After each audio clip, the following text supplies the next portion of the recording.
আজকে আমি তোমাদের সামনে মুসুরির ডাল তেল ছাড়া রান্না করব। তো প্রথমে আমি মুসুরির ডালটাকে এমনি একটু সেদ্ধ করে নিয়েছি, এর মধ্যে নুন দিয়েছি, নুন দিয়ে সেদ্ধ করে নিয়েছি।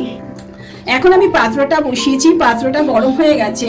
প্রথমে একটা শুকনো লঙ্কা আর একটা তেজপাতা দিয়ে দিলাম এক সাইডে, আর আরেক সাইডে কালো জিরে আর সাদা জিরে দিয়ে দিচ্ছি।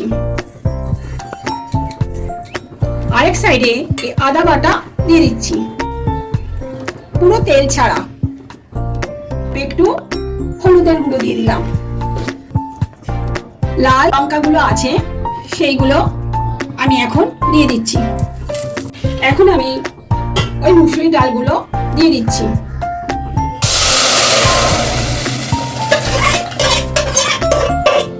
ডাল রেডি হয়ে গেছে। আর তোমাদের যদি এই ভিডিওটা ভালো লাগে তাহলে অতি অবশ্যই লাইক, শেয়ার ও কমেন্ট আর সাবস্ক্রাইব করতে ভুলবেন না।